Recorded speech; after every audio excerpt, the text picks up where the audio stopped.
नाम स्मरता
तिने सांडावे लिगाड धरुणी भजनाची चाड नित्यने मादरी सांडी मांडी परते टाकी वासुदेव नाम घोकी मोक्ष येईल सुखे नाम समर्था आदरी सांडी मांडी परते टाकी रामकृष्ण वासुदेवा धरी हाचे दृढ भावा अनेकाचा हेवा दुरी करी आदरी सांडी मांडी परते टाकी वासुदेव नाम घोकी मोक्षेल सुखे नाम स्मरता धरी घालिया संतासी आसनी पूजा करी काया वाचा मनी एका जनार्दनी जाणी इच्छिती पुरवी सांडी मांडी परते टाके वासुदेव नाम घोकी मोक्षेल सुखे नाम स्मरता धरी पांडुरंगा करू प्रथम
तुमचा अनुग्रह लादलो पावन झालो चराचरी नमो सद्गुरु तुकया ज्ञानदीपा नमो सद्गुरु सच्चिदानंद रूपा नमो सद्गुरु भक्त कल्याण मूर्ती नमो सद्गुरु भास्करा पूर्ण कीर्ती जयांचे क्रिया स्मरण होय सकळ विद्येचे धिकर तेच वंदू श्री चरण श्री गुरूंचे ते नमस्कारो आता नमिला गणपती माऊली सारजा आता गुरुराया दंडवत जया परमार्थाची चाड तिने सांडावी लिगाड धरुणी भजनाची चाड नित्यने मादरी सांडी मांडी परते टाकी वासुदेव नाम घोकी मोक्ष येईल सुखे नाम समरता धरी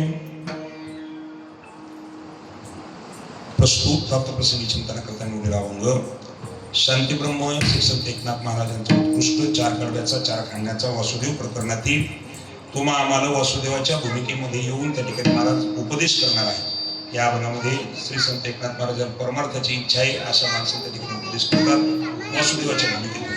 अभंग संतांचं कार्य वासुदेवाच्या भूमिकेतून नाथ महाराजांनी या अभंगात स्पष्ट केलेला आहे आणि विशेष उपदेश केलेला आहे। महाराज संसारी जीवाला या अभंगामध्ये नाथ महाराजांनी उपदेश केलेला आहे। अभंगावर चिंतन करण्यापूर्वी अल्पसा पर्याय असा आदरणीय कुंडवासी बळीरामजी बाबा दौडगावकर यांच्या स्मृती प्रित्यर्थ या ठिकाणी शिवाजीनगर जिंतूर या परिसरामध्ये बाबाचे ज्येष्ठ चिरंजीव आणि परिसराच्या सहकार्यानं बाबाच्या भक्तगणाच्या सहकार्यानं या ठिकाणी बाबांचा पुण्यतिथी सोहळा म्हणता येईल स्मृती प्रित्यर्थ या ठिकाणी ही सेवा अनेक भक्ताच्या सहकार्याने या ठिकाणी चालू केलेली आहे। थोडासा त्रास झाला असं कारण उभं करणं कठीण काम आहे। बाबाचं मूळ गाव त्या ठिकाणी दौडगाव असल्यामुळं बाहेर जाऊन त्या ठिकाणी त्यांच्या नावाने कार्यक्रम करणं तितकं काही सोपं नसते, परंतु साहेबासारखी मंडळी या ठिकाणी तुम्ही सर्व भाविक बाबाच्या परिवारातील त्या ठिकाणी असणारी शिष्य असतील काही मंडळी त्या ठिकाणी काही मंडळी बाबावर प्रेम करणारे असते.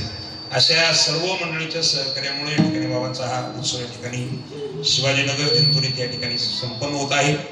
त्यामध्ये योगायोगानं आजच्या कीर्तनाची सेवा या परिवाराच्या वतीने या ठिकाणी माझ्याकडे आलेली आहे.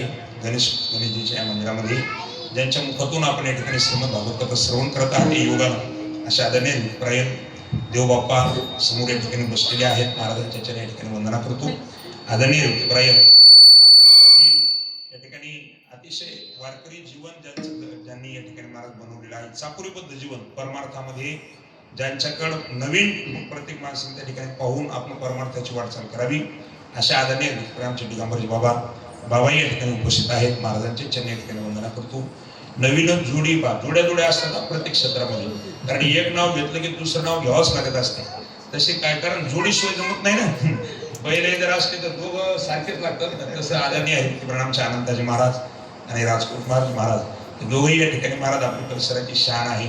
आणि ते पण सात्विक जीवन जगत त्या ठिकाणी परमार्थ आपल्या परमात्म्याने या ठिकाणी गायनाची जी कला दिलेली आहे त्यामध्ये दोघंही या ठिकाणी परमार्थाची सेवा करले आहेत. आमच्या आनंदाजी महाराज त्या ठिकाणी कीर्तनाच्या माध्यमातून या ठिकाणी त्यांनी सेवा चालू केलेली आहे. त्याही दोघांची चरणी वंदना करतो.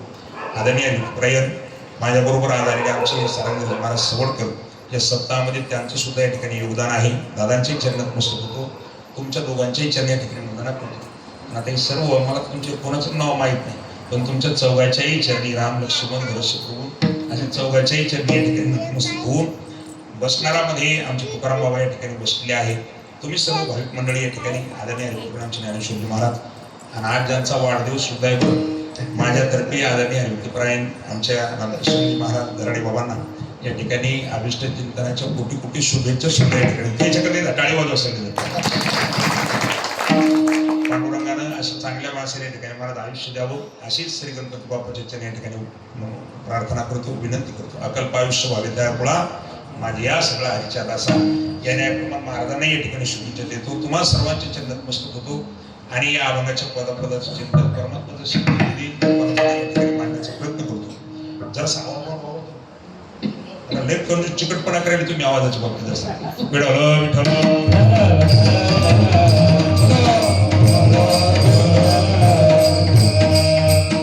श्री संत एकनाथ महाराजांचा आवाज बाबा आपल्या सगळ्यांना या ठिकाणी नाथ महाराजांचं जीवन परिचितच आहे. आगळे वेगळे संत म्हणजे स्वभावानं जरी शांत असले तर पण शब्दाच्या धारी अतिशय तेज श्री संत एकनाथ महाराजांच्या.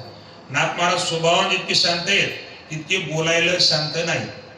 कारण त्याचा हरिपाठ वाचल्यावर किंवा त्याच्या अभंग वाचल्याच्या नंतर कळते की शांत असणारी माणसं भडकल्यावर कसं बोलतात नाही का. हरिपाठातले काही अभंग आम्हाला आज सुद्धा 2024 मध्ये म्हणायची हिंमत नाही होत महाराज आमची.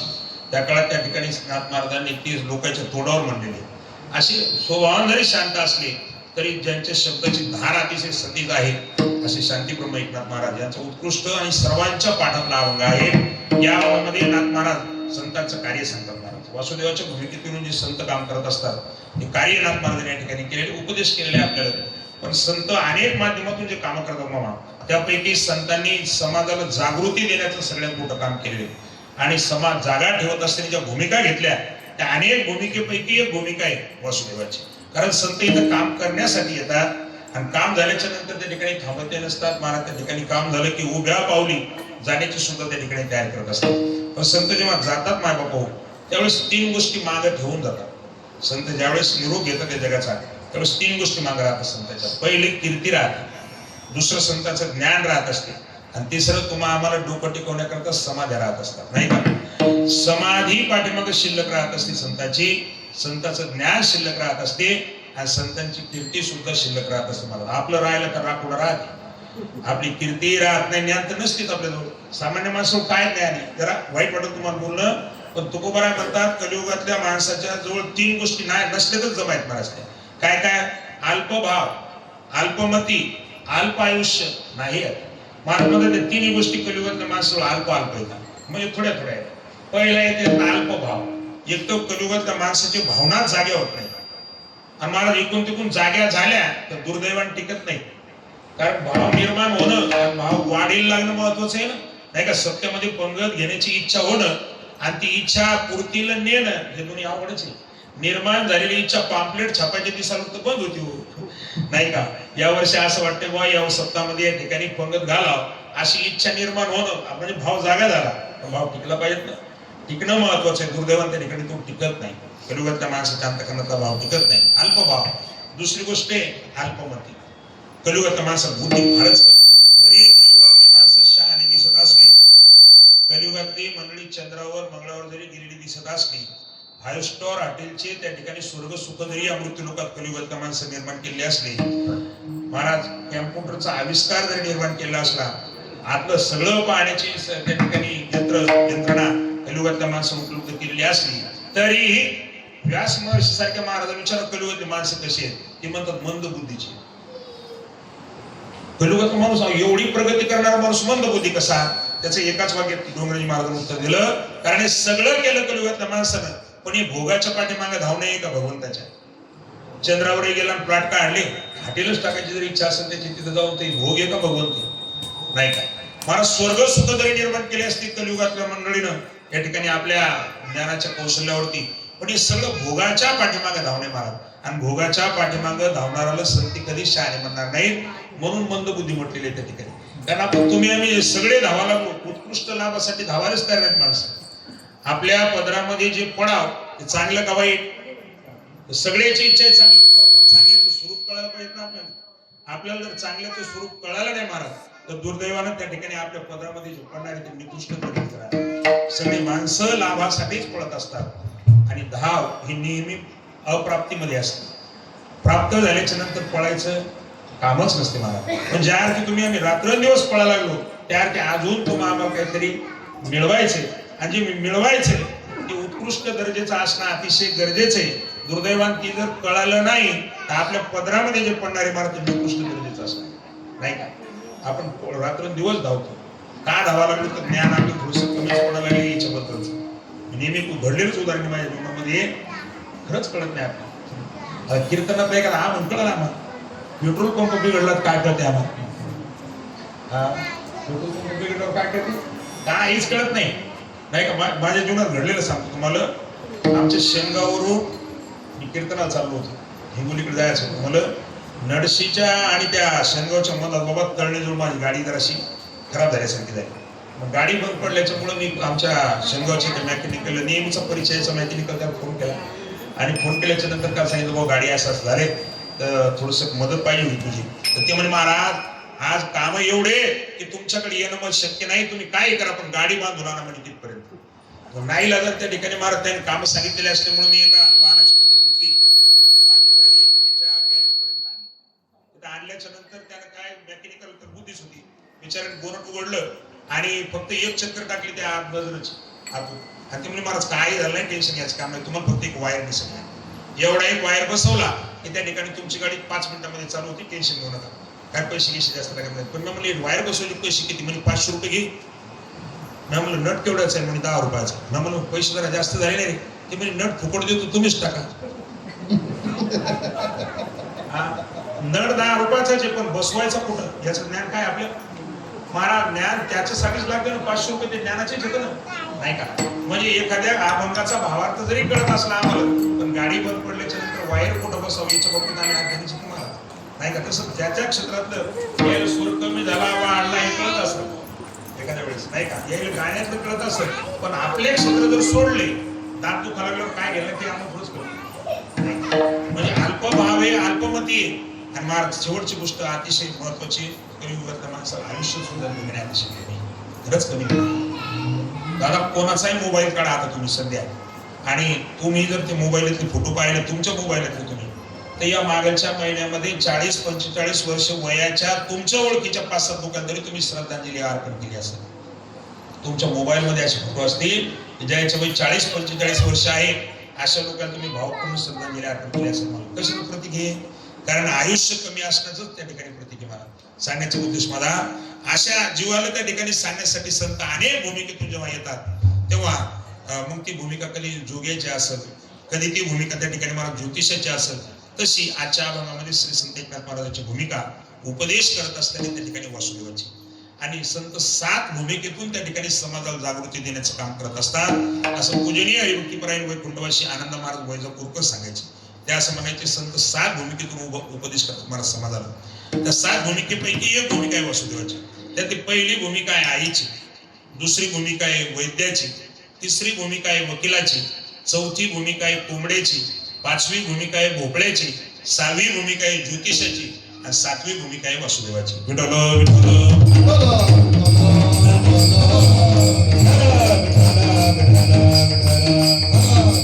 या सात भूमिकेतून त्या ठिकाणी संत उपदेश करतात महाराज. असं पूजनीय आनंद महाराज वैजापूरकर सांगायचे.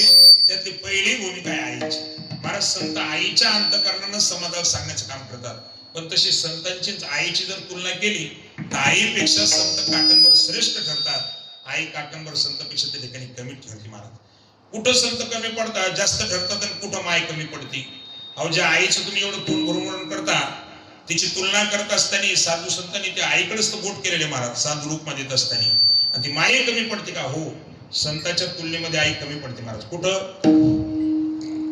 तर आई एका जागेवर कमी पडते महाराज. आईला फक्त आपल्या लेकराचं चांगलं व्हावंच वाटत असते. शेजारच्याचं मेलं तरी ते काही घेणं देणं नसते. आपुलियाचा कळवळा आणि का बाळावरी नाही. महाराज म्हणतात दुसऱ्याच्या लेकरावर माय तेवढं प्रेम करू शकत नाही जेवढं आपल्यावर करते.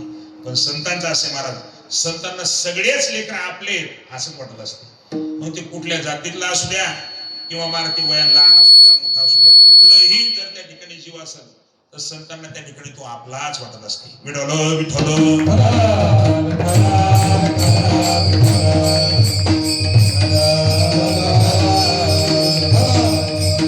साधू निरंतर वरते पैसा साधू निरंतर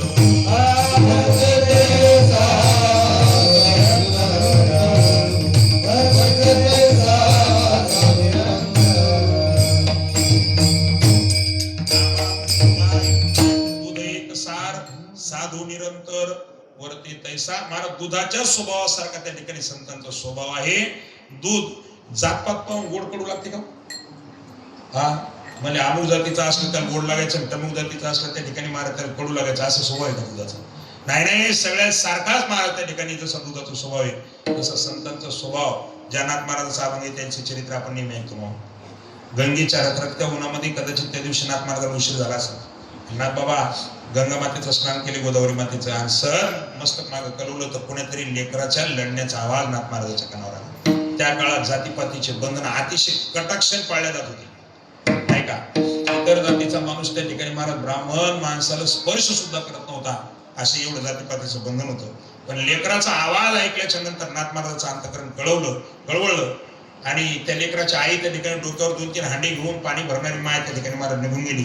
पण रखरखत्या उन्हात लेकराचे पायाला चटके लागले वाळूचे. हे पाहिल्याच्या नंतर नाथ महाराज स्नान करून आले होत्या.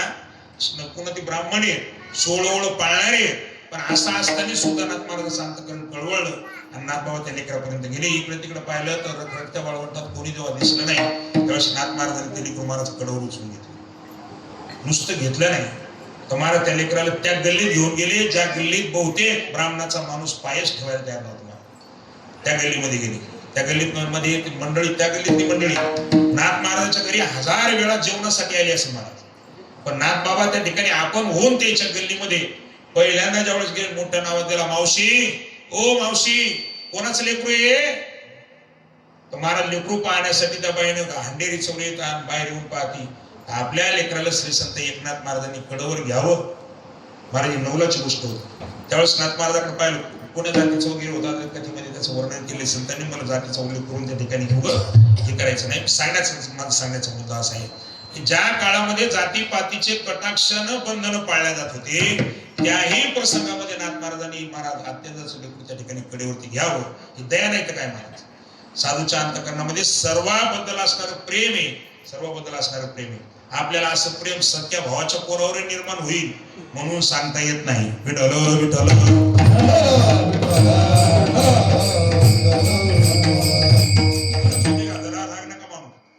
खरंच नाही होत महाराज. एखाद्या मोठ्या भावानं लहान लगेच जीव तोडून शिकवलं, इगिरी फोडल्यानं शिकवलं, नोकरी लागले ते योगायोगाने त्या ठिकाणी शहरामध्ये राहण्याकरता गेले आणि महाराज त्यांच्या जन्मात कधी हात पसरला नव्हता नोकरीवाल्याच्या पुढं. पण आता त्याची पोरगी लग्नाला आली होती. मियाच्या शिक्षणासाठी काबाड कष्ट करून त्या ठिकाणी याला मोठं केलंय, लहानाचं मोठं केलंय.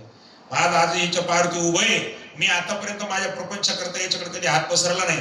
पण आज माझ्या मुलीच्या लग्नाकरता मला गरज आहे, म्हणून त्या ठिकाणी मोठा भाऊ शहरामध्ये असणाऱ्या लहान्या भावाला मदत मागण्याकरता त्या ठिकाणी गेला. कल्पना करा अशी.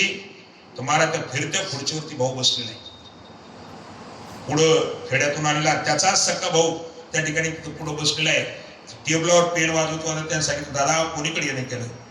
त्यावेळेस त्यांनी सांगितलं गड्या मी माझ्या जीवनात कधी माझ्या प्रपंचासाठी तुझ्याकडे हात पसरला नाही, पण आता माझ्या मुलगीचं त्या ठिकाणी लग्नाला योग्य असं वेळ झाले आणि सोयीक सुद्धा जुळलेली. 2 पैशाची मदत मागावं म्हणून तुझ्याकडं, 2 पैशाची मदत मिळावं म्हणून तुझ्याकडं. मामा त्यानं त्या ठिकाणी भावाकडे पाहिलं, पण भावाकडे पाहता पाहताच आत सुद्धा पाहिलं तर दरवाजाच्या पाठीमध्ये त्याची पत्नी उभी होती शिकलेल्या माणसाची. या भावाने त्याच्याकडे पाहत पाहत विचारलं किती पैसे लागत होते. ज्याला 1.5 लाख रुपये पगार आहे महाराज, अशा माणसाला शेतातला खेड्यातला काम करणार भाऊ म्हणते किती पैसे लागत होते. त्याला सांगितलं 2 लाख रुपये पाहिजे होते. माझ्या मुलीचं लग्न नाही, 2 लाख रुपये पाहिजे होते. पण पत्नीच्या कानावर 2 लाख शब्द गेला की तिच्या लक्षात आलं आता हे खेड्यातून आलेला महाराज आपल्या मालकाला 2 लाखांना गंडवल्याशिवाय राहत नाही, म्हणून तिने इशारा केला. आमच्या मुंडे महाराजांच्या भाषेत सांगायचं झालं तर काही बाया लय हुशार नाही का. आमच्या मुंडे महाराज शब्द मग काही बाया मालकाचा इशारा कळते, खून कळते, आणि काही लोक खून झाला तरी कळत नाही असं मुंडे महाराज सांगतात. मग काय सांगायचंय की बाबा त्या ठिकाणी खुनानच कळालं की खून केल्याबरोबर ते पेन वाजवतो पेन तिथं त्याला टाकून, आणि तिथं लक्षात आलं की आपल्याला आतून इशारा झालेला आहे. ते लगेच तिथून उठला, आतमध्ये गेलं. काय दोघं पती पत्नी बोलायचे ती बोलले, आणि त्याच्यानंतर 5 मिनिटात येऊन उभं राहिला. आणि त्याने सांगितलं अरे पैसे द्यायला काय हरकत नाही, पैसे द्यायला तुझ्या मुलीच्या लग्नाकरता काय हरकत नाही, पण बाबा 2 लाख द्यायचे. 2 लाख काही कमी आहेत का? 2 लाख कमी नाही, भरपूर रक्कम झाली 2 लाख म्हणजे. हे पाय मी तू 2 लाख रुपयाच्या ऐवजी 2.5 लाख देतो, फक्त एक काम कर. काय ये रिझल्टचं तेवढं 1 कर तुझ्या नावावर का नाही, मला तेवढं फक्त पैसे वापस देईपर्यंत कागदावर लिहून दे, 2चे 2.5 दे. अशा म्हणणाऱ्या जाती आहेत का नाही? हा महाराज कुठं अत्यंत असं लेकरू कडवर घेऊन त्या ठिकाणी त्याच्यावर दया दाखवणारे नाथ महाराज. आज सख्या भावाची इस्टेट महाराज आपल्या नावून घेऊन मागणारे आपल्या जाती, याच्या जमीन आसमानचा अंतर आहे वागण्यात. विठ्ठल विठ्ठल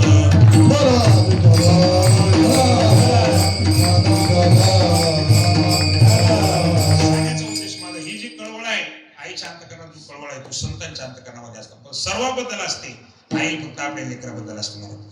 आई घडवती मडवती बडवती, संत सुद्धा जीवाला घडवतात. महाराज चुकत असला तर शब्दाच्या काठी त्या ठिकाणी बडवतात, आणि महाराज संस्कार देऊन त्या ठिकाणी त्याला बडवण्याचं काम सुद्धा करतात. जे काम माय करते महाराज तेच काम त्या ठिकाणी संत करत असतात. पण आईपेक्षा त्या ठिकाणी संत संपूर्ण जीव आपलेच आहेत असं म्हणून त्या ठिकाणी कार्य करत असतात. ही जी भूमिका आहे संतांची ही आईची महाराज, आईशी कळवळ्याची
प्रेम करतात.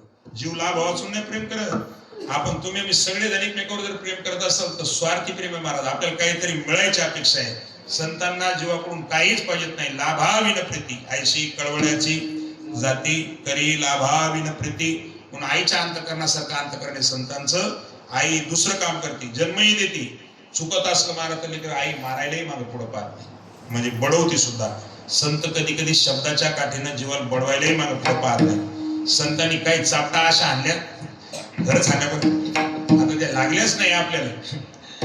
नाहीतर काही अभंग करत मग गाठ्यात काही अशा अभंग येतं 2024 मध्ये बोलण्याचं 100% स्वातंत्र्य असताना सुद्धा आम्हाला 2024 मध्ये काही अभंग म्हणायची हिंमत नाही होत मला. आज कोणताही कीर्तनकार असला तर तुकोबारायच्या गाथ्याला अतिशय प्रेम करणारा जरी कीर्तनकार असला महाराज तरी काही वक्ती जर सोडली महाराष्ट्रातले तर आमच्या सारख्याची काही अभंग म्हणायची अजूनही हिंमत नाही. ही अभंग म्हणून तात्या म्हणू शकतो बरं. तात्याने अशा अभंग अनेक वेळा समाजात म्हटलेले महाराज.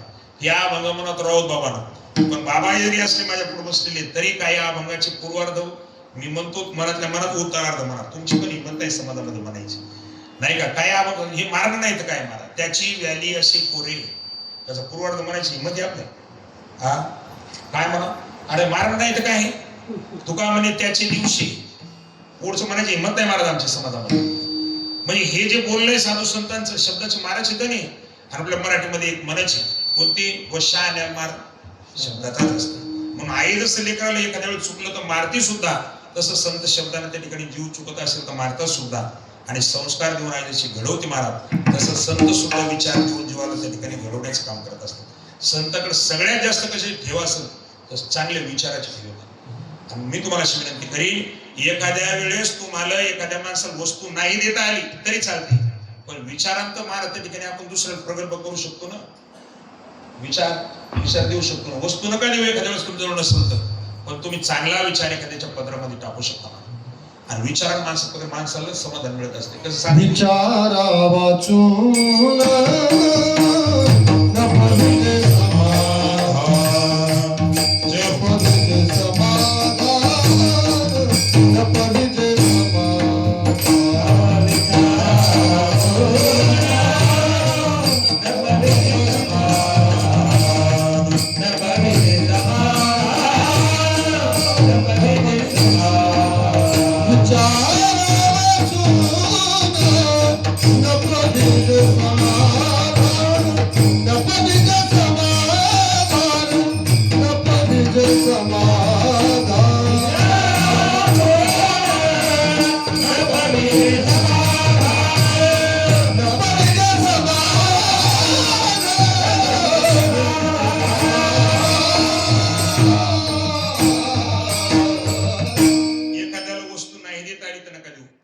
चांगला विचार द्या मला. विचारात माणूस समाधानापर्यंत जात असते. कसं साधं उदाहरण कल्पना करा दोन मित्र आहेत राम आणि कृष्णा.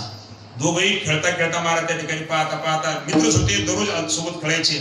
पण दिवाळीचे असे सण दिवस जवळ आलेले आहेत त्यातला रामा अतिशय श्रीमंताचा पोरगा आहे आणि कृष्ण गरीबाचा पोरगा आहे. अशी कल्पना करा.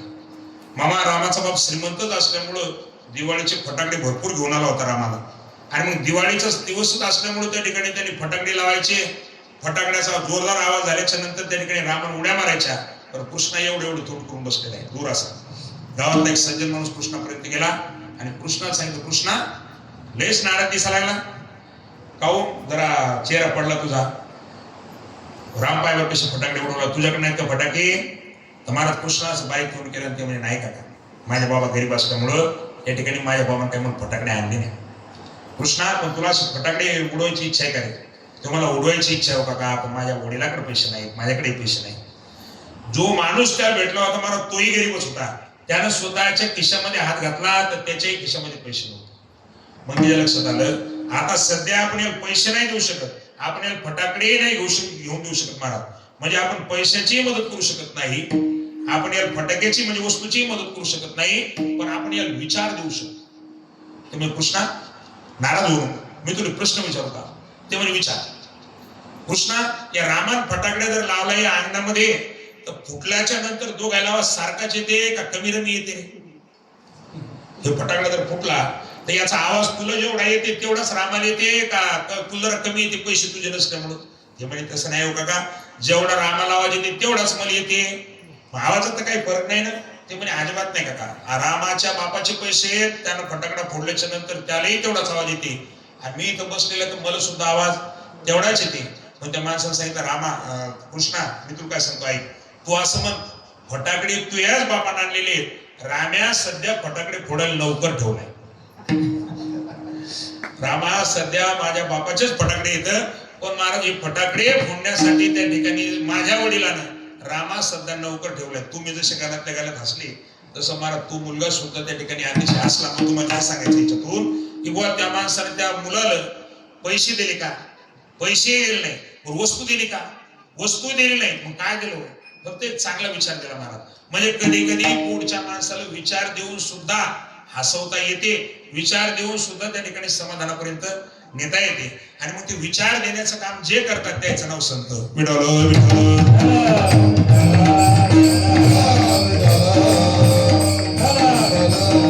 संत तिथे विवेका असणेच नाही का, असे चांगले विचार देण्याचं काम त्या ठिकाणी मला संत करतात. असू सांगण्याचा उद्देश माझा. म्हणून आईच्या भूमिकेतून त्या ठिकाणी काम करतात संत. घडवतात, मडवतात आणि चांगले विचार देऊन त्या ठिकाणी मडवण्याचं काम करतात महाराज. शब्दाच्या काठीने त्या ठिकाणी मडवतात आणि जन्म सुद्धा देतात संत. पुण्या अंगानं तुम्हा आम्हाला महाराज त्या ठिकाणी कथा पण आपली माय आहे, तसे संत सुद्धा आपली माय बाप आहेत महाराज. कथा पण माय आहे आपली. कशावर म्हणतो तुम्ही असं? त्याचं उत्तर असे मामा, कारण कथेमुळं आपला जन्म झालेला आहे एका विशिष्ट रूपामध्ये. आपल्या सगळ्याचा बसणाऱ्या माणसांमध्ये काही मंडळी असतील नसतील, पण जेवढे उभे आणि महाराज जेवढे कीर्तनकार, प्रवचनकार, वादक सर्व मंडळी वारकरी संप्रदायातली, यांचा सर्वांचा जन्म कथेमुळे झाला. हरिभक्त परायण हे नाव आपल्याला कोणामुळे लागते? कथेचा आपला जर संबंध नसता तर त्या ठिकाणी महाराज आपल्याला हरिभक्त परायण असं गावात जगात तरी कोणी म्हणलं असतं. आपला हरिभक्त परायण म्हणून जन्म ज्याच्यामुळे झाला तिचं नाव कथाचे महाराज. कथा जर आपल्या जीवनात आली नसती तर आपल्याला हरिभक्त परायण उपाधी कधीच लागली नसती. म्हणजे आपल्या व्यवहारातला जन्म जरी आपल्या आईच्या पोटी झाला असेल, पण आपला हरिभक्त म्हणून जर जन्म झाला असेल तर तो कथेमुळे झालेला आहे. विठ्ठल विठ्ठल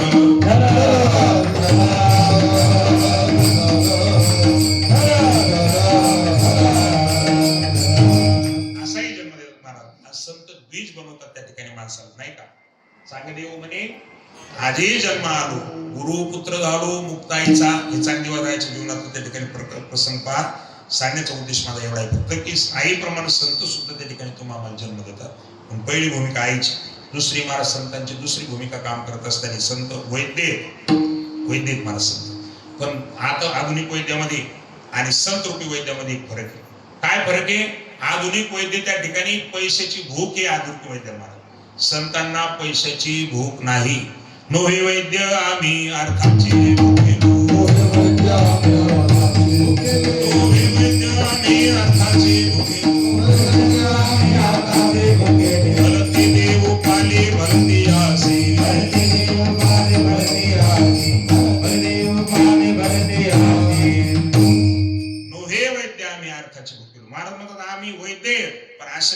अर्थाची भूक नाही आम्हाला. आधुनिक वैद्याला त्या ठिकाणी मला अर्थाची भूक आहे. पुन्हा कोणाला काय द्यायचं? वैद्य काय देते हो? एका माणसाला विचारलं डॉक्टर काय देते? ती म्हणजे तुझ्याकडे हाय ते देते. पण डॉक्टर हाय ते नाही देत. डॉक्टरकडे तर मरायचं बी. मग काय देते? थोडंच मारा. डॉक्टरकडे काय काय असे इंजेक्शन आहेत, लावलं की 5 मिनिटात कार्यक्रम असते माणसं. देते का डॉक्टर? नाही देत. मग काय करते डॉक्टर? डॉक्टर महाराज नाडी परीक्षा करते पहिल्यांदा नाही का.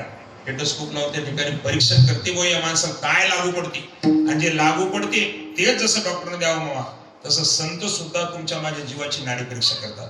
पुढचा माणूस काय लेवलचा आहे आणि तू त्याची लेवल काय तसा तसा त्या ठिकाणी उपदेश करत बसायचे त्या माणसाला. सर्व संतांनी जेव्हा उपदेश केला त्यावेळेस कलियुगातल्या माणसाकडे जेव्हा पाहिलं मला तेव्हा सगळे रस्ते असे बाजूला केल्यासारखे केले. देवप्राप्तीचे जेवढे म्हणून साधना ग्रंथामध्ये सांगितलेले आहेत, ज्याचा एक रस्ता पुढे करून बाकीच्या सगळ्या रस्त्या थोडीशी बदल दिली महाराज संतांनी.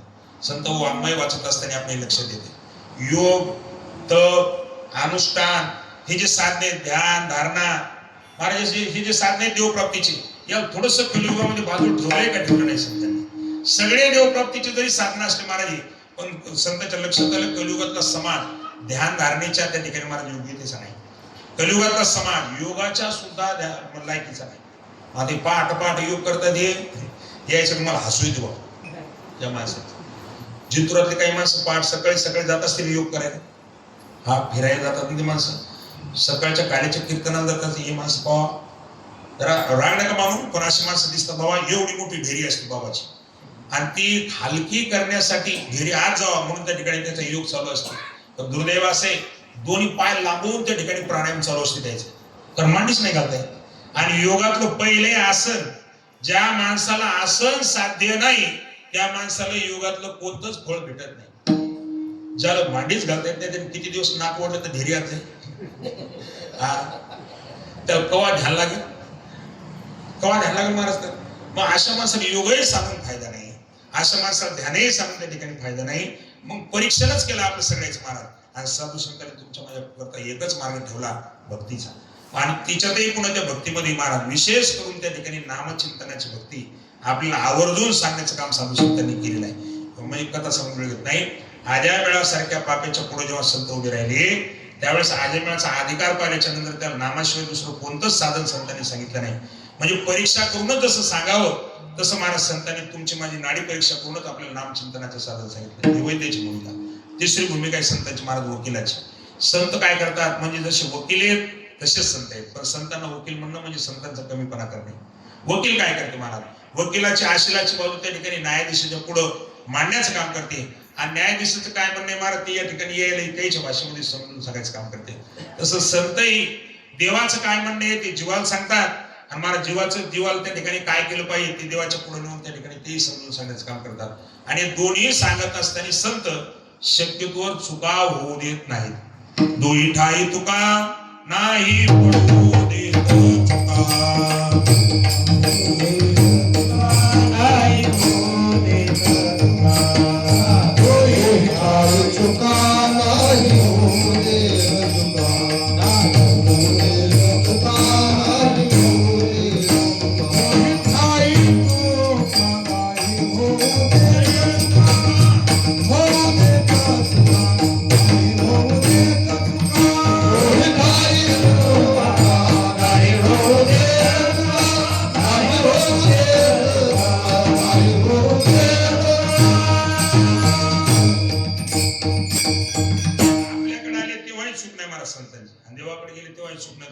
दोन्हीकडेही बरोबरच सांगतात. आपल्याकडे आले काय म्हणले आपल्याला म्हणले गड्या ए बाबा किती वर्ष झाली तुला.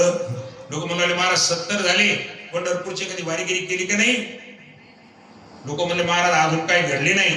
बाबा तुझ्या पाया पडतो, पांडुरंग परमात्मा तुझी लहानपणापासून वाट पाहायला लागला रे.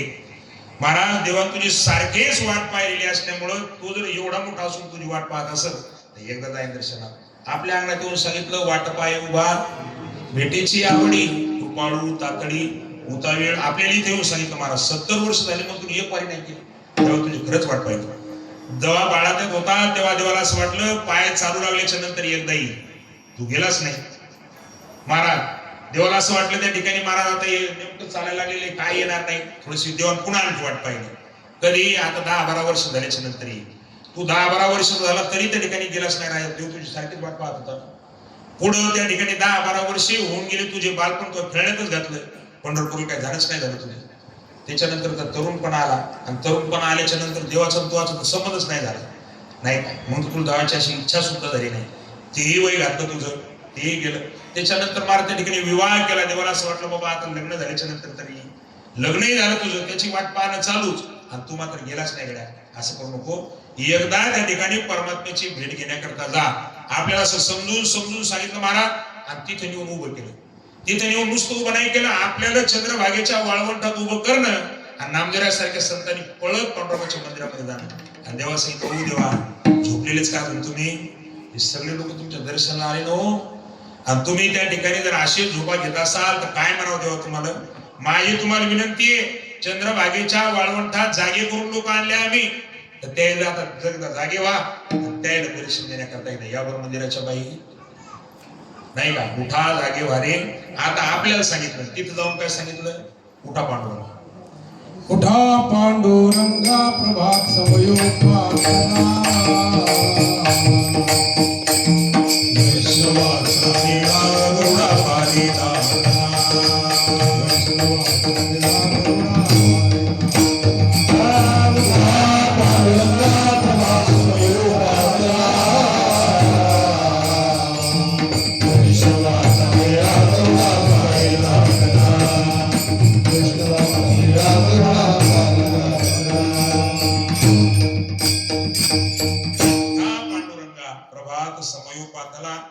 वैष्णवाचा मेळा गरुडा पारिजाताला. देवाच्या पुढे गेली महाराज. देवा सांगितलं किती लोक आले देवा आणि तुम्ही अजून झोपलेलेच. हो आई साहेब जरा दया दाखवा या माणसावर, तुमच्या मालकाला जागा करा आणि त्या जरा मंदिराच्या बाहेर पाठवू. नाही, राही रुक्माबाई तुम्हा येऊ द्या दया शे घालवणी जागे करा देवराया सांगण्याचा उद्देश बघा.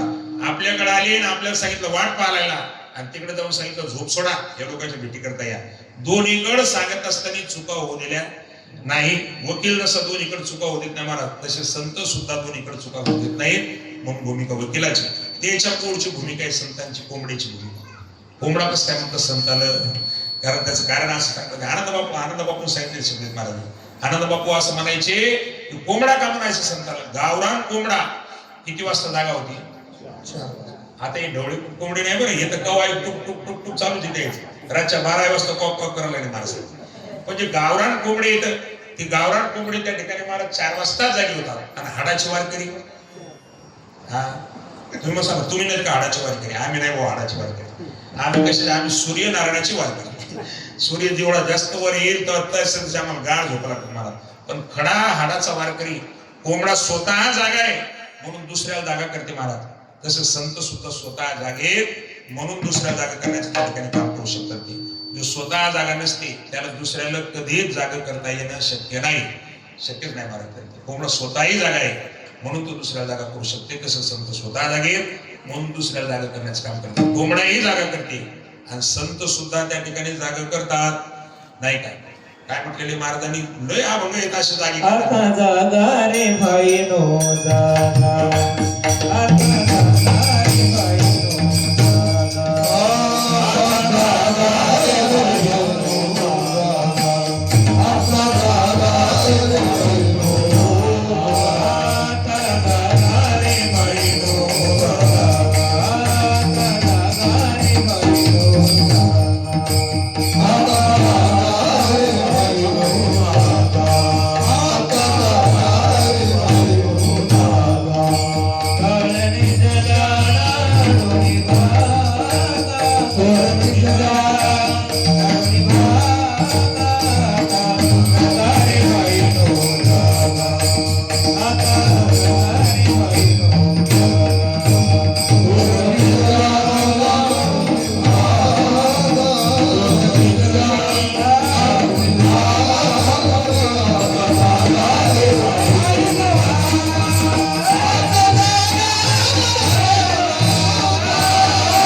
आता जागा नाही का महाराज. डबल सांगितलंय जागा, दोनदा म्हटले महाराजांनी. आता जागा रे भाईंनो जागा, स्वरूपाच्या ठिकाणी जागा आणि कर्तृत्वाच्या ठिकाणी सुद्धा जागा.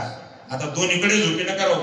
कर्तृत्वही करण्यामध्ये त्या ठिकाणी तुम्ही जागा राहिला पाहिजे आणि सुस्वरूपाची ओळख करून घेण्यासाठी सुद्धा जागा राहिला पाहिजे. म्हणून जगजोगी जगजोगी जाग जाग असं दोनदा सांगतात ना संत, तसं इथेही जाग जाग दोनदा म्हणतात महाराज. तुम्ही आम्हाला सगळीकडे जागा राहण्याचं काम करा. कोंबडाही जागाचे, दुसऱ्याला जागा होती, संतही जागेचे म्हणून तुम्हाला जागा होतात. मग काय म्हटले महाराजांनी, काय सांगू आता संतांचे उपकार, मज निरंतर जागविती.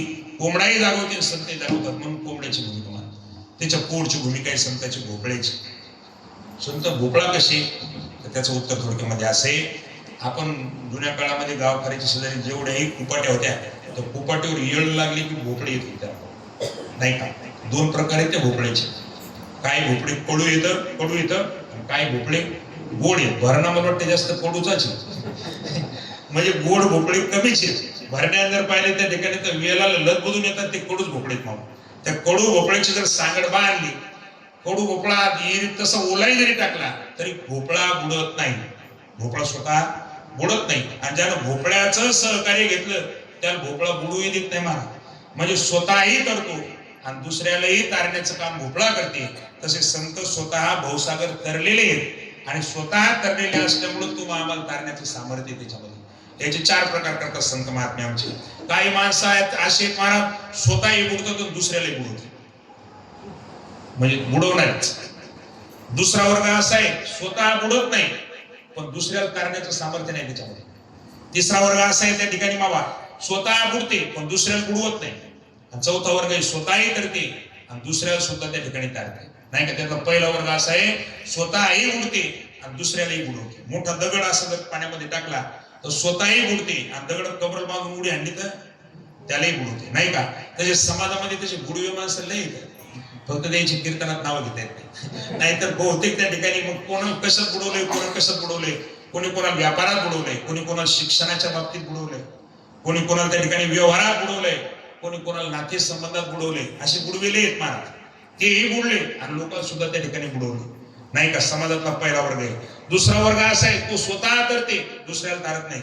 हिमालयातले साधू संत स्वतः तरले, पण त्याला आपल्या समाजाचं काय घेणं देणं राहिलं नाही, त्याने स्वतःचं कल्याण केलं. जसं वाळलेलं पान जर आपण पाण्यावर टाकलं तर वाळलेलं पान स्वतः तरते, पण एखाद्या माणसानं वाळलेलं पान कमरल बांधून जर उडी मारली तर वाळलेल्या पानाला दुसऱ्याचं तारण्याचं सामर्थ्य नाही. तसं हिमालयामध्ये तपश्चर्या करण्यास साधूलं महाराज, त्या ठिकाणी आपल्याला तारण्याचं सामर्थ्य त्या ठिकाणी आधीच्या अंगात होतं नव्हतं, देव जाणे, पण ते इकडे येण्याच्या भानगडीत पडलेले नाही. ते स्वतः तरले आणि त्याचं त्या ठिकाणी उद्धार करून घेतला, इकडे आलीच नाही. तिसरा प्रकार असा आहे, स्वतः बुडते पण दुसऱ्याला बुडवत नाही. बारीकसा जर छोटासा एका दगड जर आपण पाण्यामध्ये टाकला तर बुडते तुम्हाला, पण एवढंसं छोटासा एक दगड हातामध्ये घेऊन जर पोहणाऱ्या माणसाला उडी मारली तर त्या ठिकाणी पोहणाऱ्या माणसाला दगड बुडवत नाही, नाही बुडत महाराज. तो स्वतः जरी बुडलत असला तरी दुसऱ्याला बुडत नाही. समजा काही माणसं अशी देत त्याने स्वतःचं भरपूर नुकसान करून घेतलं, पण आपल्या वागणुकीमुळे त्या ठिकाणी शेजाऱ्या पाजाऱ्या इतकं सुद्धा धक्का लागू दिला नाही. स्वतःच्या इस्टेटी राख राखून केली काय माणसं आहे ना, पण त्याच्यामुळे त्या ठिकाणी गावात कोणाचं नुकसान झालेलं नसते. असाही प्रकार त्या ठिकाणी समाजात आपल्या काही माणसामध्ये दिसते. आणि शेवटचा प्रकार असा आहे, स्वतःही तरले आणि त्या ठिकाणी महाराज समाजाला सुद्धा तरले, नाही का? ज्ञानदेव मध्ये तरलो, ज्ञानदेव म्हणे करलो करलो, ज्ञानदेव म्हणे करलो करलो,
काम सुद्धा ज्ञानोबारायांनी केलं. भोपळा स्वतःही करते आणि दुसऱ्यालाही करते. संत तेच काम करतात. शेवटची भूमिका म्हणजे 6वी भूमिका आहे संतांची वासुदेव ज्योतिषाची आणि 7वी भूमिका आहे वासुदेव. संत ज्योतिषी, संत चांगलं भविष्य सांगतात, नाही का? नाथ महाराजाचाच अभंग आहे, इथून पुढे बरे होईल, इथून पुढे बरे होईल,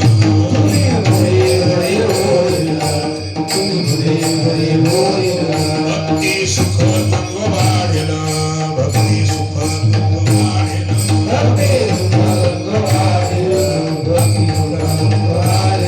फेरा 84 तू केलं, फेरा 84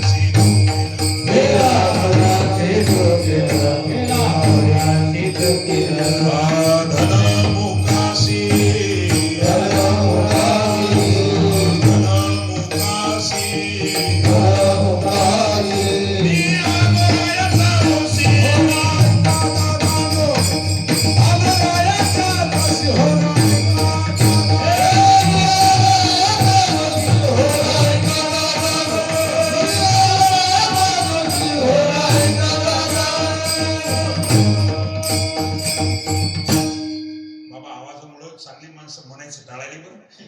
नाही का? खरंच ते लय आवड काम करून टाकलं तुम्ही. नाही एवढे माणसाला 2-4 प्रमाण म्हणली तर रंगवतात नाही कीर्तन. विठ्ठल विठ्ठल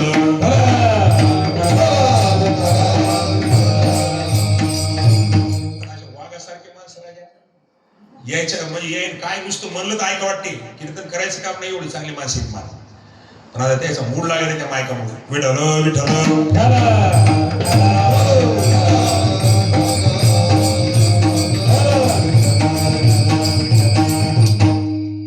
असो सांगण्याचा उद्देश माझा महाराज म्हणतात इथून पुढे बरे होईल. इथून म्हणजे कुठून हो? गणपतीच्या मंदिरातून, मग कुठून? जिंतुरातून, पंढरपुरातून, आळंदीतून. इथून म्हणजे कुठून? इथून म्हणण्याचा अर्थ आहे भक्तीला लागसाल तिथून. ज्या दिवशी तुम्ही भक्तीच्या क्षेत्रामध्ये पावलं टाकसाल तिथून पुढे तुमचं बरं होईल. इथून पुढे बरे होईल. भक्ती सुख द्वंद्व वाढेल. महाराज म्हणतात त्या ठिकाणी महाराज हेरा 84 चुकल धनमुखाशी मी आलो रायाचा दोषी हो राय का दादा. ज्योतिषाची भूमिका माग काय झालं तेही सांगतात महाराज. ज्योतिषी काय सध्या चालू आहे तेही सांगत असतात ज्योतिषी, आणि पुढं काय होणार आहे तेही सुद्धा सांगत असतात ज्योतिषी. पण ज्योतिषाला हात दाखवायच्या भानगडीत पडू नका. अवलक्षण करून घ्यायची सवय लागली माणसाला. सध्या ज्योतिषी असे पोट भरू त्याच्यामुळे ते काही हात दाखवायच्या नादीच नाही लागू माणसाला. बाजारात ज्योतिषी असतात कधी कधी. एक जण असं बेदार झालेलं ज्योतिषाकडे गेलं बाबूराव, हात दाखवला असा. हात दाखवल्याच्या नंतर ते म्हणे तेव्हा मागं तर महाराज शनीची बी ग्रह दशा दिसा लागली आणि महाराज मंगळाची ग्रह दशा दिसा लागली. हे काढावं लागते भाऊ. किती पैसे लागतात? ते म्हणे 100 रुपये दे. ते म्हणे 100 रुपये असेल तर दारूच्या दुकानावर गेलो असतो. इकडे कशाला असतो तुझ्याकडे भविष्य पाहायला, माझ्याकडे पैसे नाही. तर ते म्हणे अहो तसं नाही, तुम्हाला जर हात दाखवायचा असेल तर त्या ठिकाणी पंचांगाची पूजा करावंच लागते. 100 रुपये दे, तुझ्या पाठीमागाचे सगळे पिढ्या काढून टाकतो. मामा ते पैसे दे म्हणे, हे म्हणे माझ्याकडे पैसे नाही. जाऊ दे म्हणजे तू गरीब दिसायला लागला, 100 रुपये देऊ नको, 50 रुपये दे.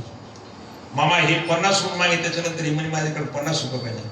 आणि ते म्हणे तसं नसते, पण काय इथं दे, जाऊ दे म्हणे 21 रुपये दे. मामा शेवटी ते 21 नाही म्हणल्यावर हे म्हणे ज्योतिषवाला म्हणे 10 रुपये दे. ते म्हणे माझ्याकडे 10 रुपये पण नाही. आणि असं कर जाऊ दे 100 रुपये दे. पंचांगाची पूजा तर कर. ते म्हणे माझ्याकडे पैसे नाही, माझ्याजवळ 100 रुपया पण लयच गरीब दिसायला लागला. म्हणे तू असं कर, पैसा देऊच नको, आता 1 मीटर भर काळा कपडा दे. पण काय इथे दे महाराज त्या ठिकाणी. ते म्हणे माझं खरंच काळा कपडा पण नाही. 1 मीटर भर कपडा घ्यायला सुद्धा माझ्याकडे पैसे नाहीत, माझ्याकडे काळा कपडा पण नाही. म्हणे बाबा असं करा, कपडाही देऊ नको, कमीत कमी 1 मीटर भर दोरा दे काळा, तोच तू हातात बांधतो. महाराज ते म्हणे माझ्याकडे काळा दोरा घ्यायला पण पैसे नाहीत, माझ्याजवळ पैसे नाही, तू करत काळा दोरा पण नाही मला. महाराज शेवटी पूजे ते पंचांगावाला म्हणे कमीत कमी जाऊ दे आता 100 रुपये नाही म्हणला तर दोराही नाही म्हणायला लागला.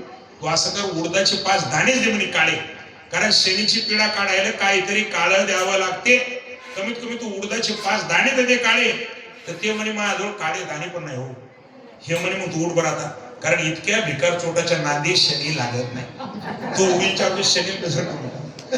शनी नादी लागते, पण त्याच्याकडे 100 200 500 त्याच्या तू विनाकारण त्या ठिकाणी शनी बेजार करू नको. आता 800 भविष्य सांगणारे असल्यावर कसं हात म्हणजे नाही का. सांगण्याचा उद्देश माझा भविष्य शास्त्र आहे मामा, कळतंय शास्त्र. माझे डॉक्टर मित्र आहेत मामा, फाळेगाव थेट वाशिम जवळ त्या ठिकाणी गाव आहे फाळेगाव थेट. त्या फाळेगाव थेटलं हेंबाडे नावाचे डॉक्टर आहेत, माझे मित्र आहेत ते चांगले. त्याच्याकडं भृगुस संहिता आहे भाऊ. आणि त्याच्या उत्तर भारतातला एक साधू योगायोगाने त्याच्या शेतामध्ये आला. आध्यात्मिक डॉक्टर थोडेसे स्नान वगैरे केलं आणि त्यांनी त्याचं 1 दिवसाची जेवणाची व्यवस्था केली महाराज. तर त्याच्याकडं जवळजवळ 2019 पर्यंत त्याचे भविष्य कोण्या राशीचं काय होऊ शकते, म्हणजे जन्मलं तेव्हापासून तर या माणसाला काय काय भोगावं लागू शकते महाराज, याच्या छापलेल्या पुस्तकाच्या प्रती होतं महाराज. आता पण येत त्याच्या. ते म्हणत महाराज भविष्य खरंच शास्त्र आहे, खरंच शास्त्र आहे, पण ते कळायला पाहिजे, शास्त्र कळायला पाहिजे महाराज. नाही का 2 आणि 2 4च होतात. मास्तरनं सांगितले तरी 4च होतात आणि पोरांना सांगितल्यावर 4 होतात, कारण गणित शास्त्र आहे. रीतीत उतरले की उत्तर बरोबरच येत असते. पण भविष्याची रीत जर माहीत नसली तर मग पोट भरण्यासाठी माणसं काही सुद्धा सांगू शकतात. संत तसं काही सांगणार नाही. संत ज्योतिषीच आहेत, पण त्या ठिकाणी काही सांगणारे नाहीत. यथा योगेश तुम्हाला त्या ठिकाणी ज्योतिष सांगितले संतांनी. मागचं सांगितलंय, आताच सांगितलंय आणि पुढं काय होणार आहे ते सुद्धा सांगितले. आता काय चालू आहे महाराज सध्या? महाराज म्हणतात आता सध्या असेल देव धर्म साधी पडेल सकल आणि विषयी गोंधळ गाजत असेल. माग काय झालेले महाराज? महाराज म्हणतात माग तर बरंच काय त्या ठिकाणी घडून गेले. काय झालं महाराज? माग आजामेला पंजामेला बाप मसनानेला दिखत नातू पंतू तोही तैसा झाला. माग काही घटना तुमच्या जीवनात अशा घडलेल्या आहेत. पुढं काय होणार आहे महाराज? पुढं तर फार भयंकर होणार आहे. नाथ महाराज म्हणतात मोठाली पर्वत उडून जाणार आहे. त्यातले काही उडले मोठाले पर्वत उडतील म्हणजे इकडचा माळाची तर जलबिंतुरवणी पडल असा त्याचा अर्थ नाहीत करत आमचे संत असं त्याचा अर्थ. मग काय अर्थ आहे? चांगले चांगले माणसं पत्नाला ते नाव घेऊ काय एखादं आसाराम बापू सारख्या माणसाला जर जेला जायची वेळ येत असत तर याच्यापेक्षा किती मोठा पर्वत उडायला पाहिजे पुन्हा. हा बाबा आता ते खरं असत खोटं असत ते खरे का कुठे देव जाणे. पण आज काय स्थिती नाही महाराज त्याच्या नादाला लागलेले त्याच्या भक्ताची काय स्थिती आहे. हा एखादा चांगला परमार्थिक माणूस जर त्या ठिकाणी श्रद्धा भंग पावली तर माणसं नास्तिक होणार. पुन्हा कोणत्याच महाराजावर त्या माणसाचा विश्वास बसत नाही. एवढा आता याच्यापेक्षा मोठा पर्वत काय उडायला पाहिजे. म्हणून आमच्या राऊत बाबा म्हणतात एक तर रामच व्हा नाही तर रहीमच व्हा. राम रहीम व्हायच्या भानगडीत पडू नका. सध्या समाजामध्ये महाराज राम रहीम लय नाही का असं रामासारखे काय येतं आणि राम रहीम सारखे सुद्धा त्या ठिकाणी काय येतं. माणसाने तर रामच राहिलं पाहिजे नाही तर रहीमच राहिलं पाहिजे. राम रहीम व्हायच्या भानगडीत पडू नये. याच्यापेक्षा काय पद्धत पाहिजे माणसाचं. कोणाच्या नावं घेतली तर बदनामी होती पा. खरंच कीर्तनामध्ये तुम्ही तुमच्या अवतीभोवतीचे काही पर्वत पहा. लय मोठे मोठे पर्वत उडलेले महाराज. लय मोठ्या मोठ्याच्या नावाची पतनाची यादीत नावे द्यायचं म्हणजे कीर्तनाच्या क्षेत्रात जायचं. कीर्तन ऐकण्यासाठी 10,000 लोकांनी गर्दी करा. अशा लोकांची यादी म्हणजे नाव आहेत महाराज पतनाच्या. ते कीर्तनात घेऊन कोणाची बदनामी करणं योग्य नाही. तुम्ही सगळे जाणकार मंडळी मग काय सांगायचं तुमच्या लक्षात आलंय. याच्यापेक्षा काय मोठाले पर्वत उडायला पाहिजे नाही का. पर्वत उडतील म्हणजे दगड उडतील असा नाही अर्थ त्याचा. मोठे मोठे माणसं सुद्धा त्या ठिकाणी महाराज पतनाच्या दिसून जातील. असं चालूच आहे सध्या. इथून पुढे काय काय पाहायला लागेल देव जाणे. विठाल विठाल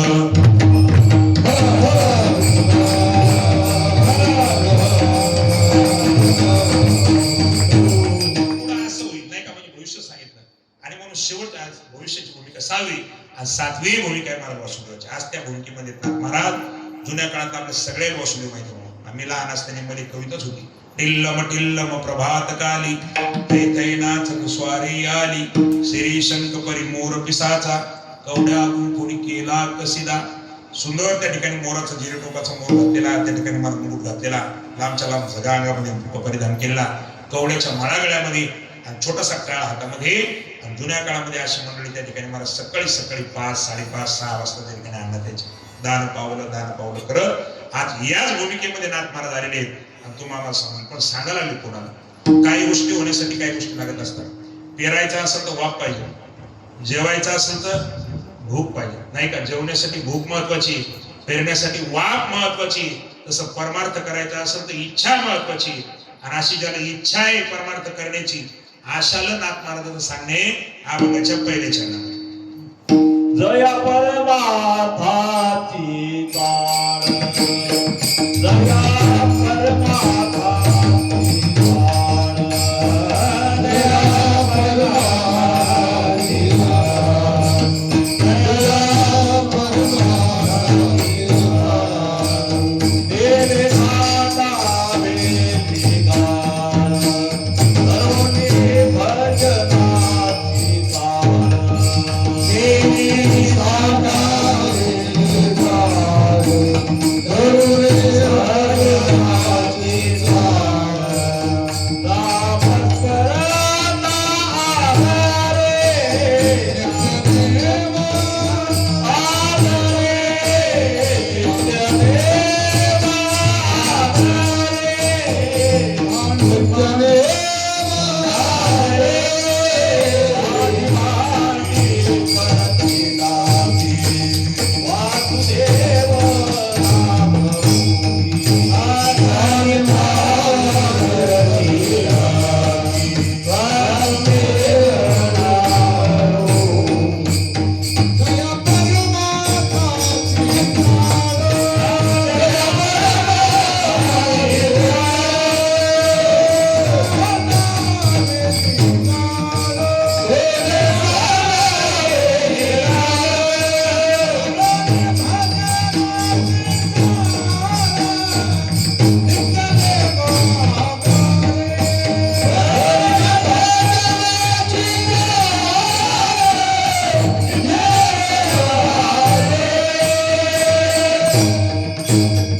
वासुदेवाच्या भूमिकेमध्ये आलेले श्री संत एकनाथ महाराज जर परमार्थाची इच्छा आहे महाराज अशा माणसाला सांगतात. जया परमार्थाची चाड चाड शब्द दोनदा आला या भागाच्या पहिल्या चरणात. जया परमार्थाची चाड तेने सांडावी निगाड धरुणी भजनाची चाड. ज्याला परमार्थाची इच्छा आहे त्याला भजनाची गरज वाटली पाहिजे. महाराज दुर्दैवानं ज्याला परमार्थाची इच्छा आहे त्याला भजनाची गरजच वाटायला तयार नाही. कारण पहिल्या चाड शब्दाचा अर्थ इच्छा आणि दुसऱ्या चाड शब्दाचा अर्थ आहे गरज. कारण ज्याला परमार्थ करायची इच्छा आहे त्याला भजनाची गरज वाटते का? नाथ महाराज मध्ये ती वाटली पाहिजे. म्हणून जया परमार्थाची चाड काय केलं पाहिजे त्यानं? नाथ महाराज मध्ये त्यानं पहिल्यांदा लिगाड सोडलं पाहिजे. तेने सांडावे लिगाड. तुम्हाला लिगाड म्हणजे काय हो? लिगाड शब्दाचा नेमका अर्थ काय? लिगाड या शब्दाचे कोशात दोन अर्थ आले आपल्या मराठीच्या कोशामध्ये. त्याचा लिगाड या शब्दाचा पहिला अर्थ असा आहे उपाधी, आणि लिगाड या शब्दाचा दुसरा अर्थ आहे महाराज झंझट. झंझट. आणि तिसरा अर्थ जर व्यवहाराच्या दृष्टिकोनातून आपण केला तर लिगाड या शब्दाचा अर्थ होते चिकटपणा. विठ्ठल विठ्ठल.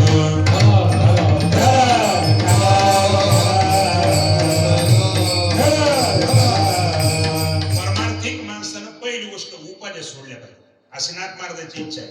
दुर्दैवानं आपण नाथ महाराजांच्या विरोधातलेच भक्त मंडळी आहोत. मी पण तुमच्यातच. आपण इमानदारी जर पाहिलं तर आपण उपाध्या वाढवल्या का कमी केल्या?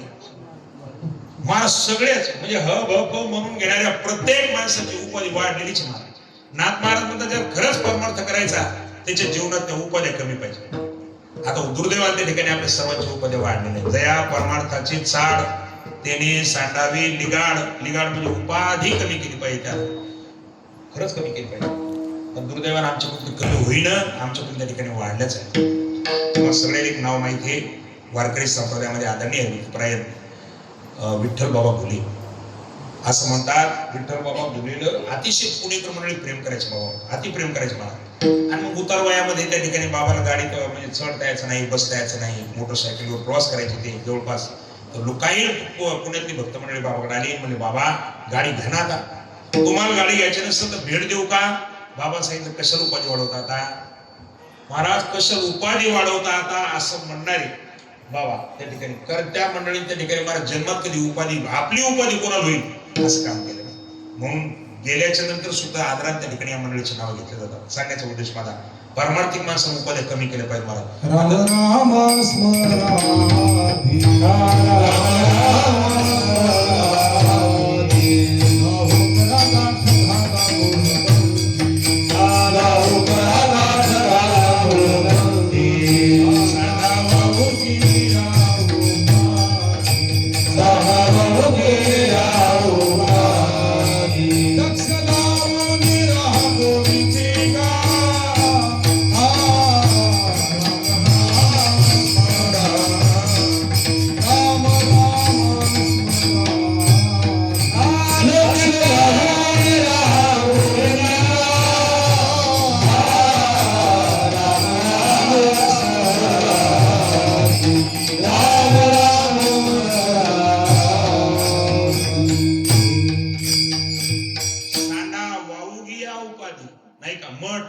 परमार्थाकरता जरी गरजेचं असला तरी मठ महाराजाच्या दृष्टिकोनातून उपाधीच महाराज नाही का? मठ पण उपाधी बाबा, गाडी उपाधी याच्यात नवल नाही, मठही उपाधीचे लागतो. तो परमार्थ करण्यासाठी त्या ठिकाणी लागते. हा भाग वेगळा. मठच नसते तर हे लेकर घडली नसते. रामकृष्ण भाऊ सारखा पपदे मिळाला नसतं आपल्याला, मठ नसते नाही का? ही सर्व दिगंबर बाबा सारखा गायक त्या ठिकाणी महाराष्ट्राच्या पदरामध्ये नसता पडला, मठ नसते. आपल्या इकडच्या मंडळीने त्या ठिकाणी मठ बांधले म्हणून अनेक विद्यार्थी घडले. हे जरी खरं असलं तरी परमार्थिकाच्या दृष्टिकोनातून मठ सुद्धा त्या ठिकाणी उपाधी. नाथ महाराजांची अशी इच्छा आहे की उपाध्या कमी केल्या पाहिजेत. आता दुर्दैवास म्हणावं लागते असं परमार्थिक माणसं जास्त उपाधी करू झाली गावागावातले परमार्थ करून करणारेच माणसं त्या ठिकाणी मला जास्त उपाध्या करायला लागले. शांत असणारं गाव कसं त्या ठिकाणी त्याची शांती भंग करता येईल याच्याच प्रयत्न परमार्थिक माणसं नाही का त्या उपाध्या सोडल्या पाहिजे. दुसरी गोष्ट उपाधी या शब्दाचा अर्थ आहे झंझट. परमार्थिक माणसं त्या ठिकाणी लय झंझटीच्या भानगडीत नाही. एखादा कुठं वाद होत असेल तर चार हात लांब राहिलं पाहिजे. जर तुम्हाला परमार्थाची इच्छा असेल तर लगेच साईड द्या, बाजूला व्हा नाही का? ते आमचे महात्मा होऊन गेले आपल्या भारतामध्ये, त्याचं नाव तरुण सागरजी गेले. त्या जैन संप्रदायाचे त्या असं म्हणायचे एक राजा असा रस्त्याने चालला राजा आणि पुढून कठाळ्या आला. म्हणून कठाळ्याच म्हणतात तुमच्याकडे. कठाळ्या पूजेने दादा शिवाजा ठेंगले विचारलं दादा कठाळ्या कोण म्हणतात? ते म्हणे कोणाच्याच वावरात सरायचा कटाळा येत नाही म्हणून कोणाच्याही वावरात त्या ठिकाणी महाराज गेले की आपलंच वावर ते. आणि असा कठाळ्या पुढून यायला लागला आणि राजा रस्त्यात चालला. महाराज कोणीतरी सांगितलं महाराज बाजूला व्हा कठाळ्या आलाय एका धडकत पाडल. महाराज ते म्हणे तो जर राजा आहे म्हणजे मी राजा आहे त्याला सांगितलं तू राजा आहे पण पुढचा महाराज आहे. असे डिवणारे कठाळे बऱ्याच वेळा तुमच्या माझ्या रस्त्यात येऊ शकतात. बाजूला व्हा नाहीतर एका धडकत जीव घेतील ते आपला. पारमार्थिक माणसाचं अशा उपाध्याय करणारे माणसं पावला पावलं भेटतात महाराज.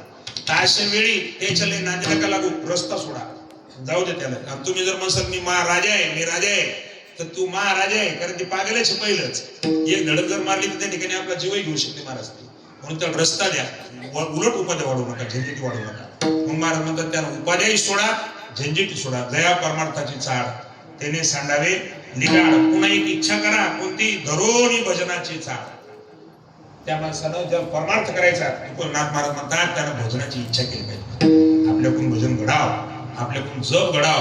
मग बोर किती गोड प्रमाण दिलं बाबा नाका बाबाच्या प्रमाणामध्ये म्हणतात राम राम स्मरा आधी. काही लोक म्हणतात महाराज आधी म्हणजे कधी म्हणजे कशाच्या आधी. मी म्हणत असतो पाठ तोंडावरच पांघरून काढलं की चेव अगोदर येते का माणसं उठून अगोदर बसतात. हा चेव आधी येते. मग चेव आला की बाजावर उठून बसायच्या आधी गोदड्यातच म्हणायचं रामकृष्ण हरी रामकृष्ण हरी रामकृष्ण हरी. म्हणजे उठून बस बाजावर उठायच्या आधी. बाजावरून उठून जमिनीवर पाय टेकवायचा की त्याच्या आधी.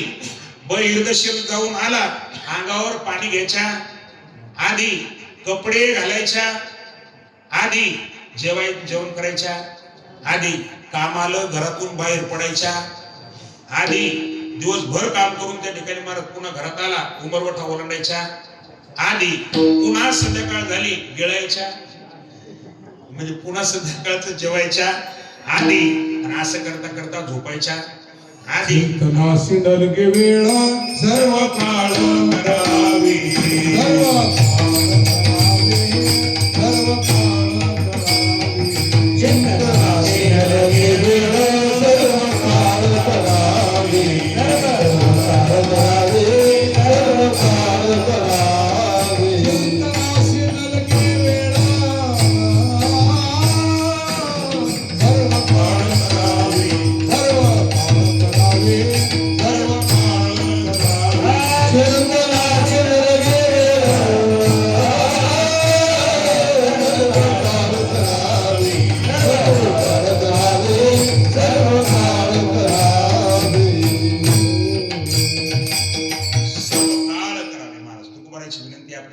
चिंतन सर्व काळ करावं म्हणून सारखंच सगळ्या कामाच्या आधी असं मग सांगण्याचा उद्देश माझा.